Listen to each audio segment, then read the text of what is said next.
Giles, it's Casual Friday, as our viewers will be able to tell from our jeans and rumpled shirts. And in fact, it's so casual that the Bank of Japan has decided to do nothing whatsoever.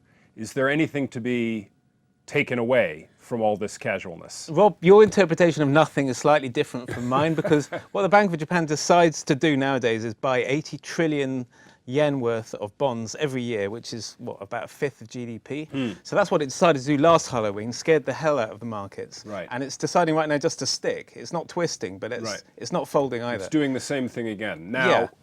is all this bond buying doing anything? I understand we have a weaker yen, Yeah. which has been good for Japanese car makers and similar companies. However, we still have no inflation in the country, right? We don't. Then who does? I mean, yeah, but the yen, is it weaker? Hell it is. I mean, 80 to the dollar about before Abenomics started. That's this big program of reflation that Mr. Kuroda of the Bank of Japan is in charge of. Now it's about 120. Okay, it hasn't increased or decreased much in this announcement, but it's still brilliant for those exporters. I mean, companies like Fuji Heavy or Toyota, their P&L has just exploded on the back of the currency movement, so it's been great for them. You're right, not much inflation, but then nobody's got inflation right now. If you had these sorts of headwinds, the Chinese economy slowing down, oil cratering, the old Japan would have seen heavy deflation. The fact that it's got zero, when you strip out all this stuff, it's like 1 and a bit percent, that's progress. Now, I'm a simple man. I'm interested in the stock market. Yeah. I wasn't smart enough to own Japanese exporters.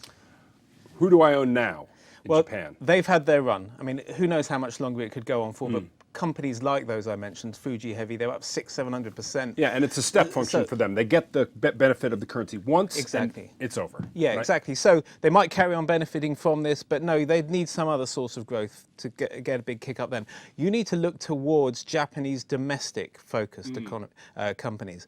These are the ones who might benefit if the next stage of Abenomics works as Mr. Kuroda expects. So the consumer starts spending more. These corporates looking at these big profit margins say, hey, I should be investing more to get more of this. Yes. Now, if that happens, and it happens on the Japanese mainland, you will start getting growth in companies like utilities that tend to reflect what's going on. Overall economic activity. Yeah, or construction. So look to good bargains there, but don't be indiscriminate. You want to look towards those companies that are going to respond to this monetary ease by sort of shaping up a bit too.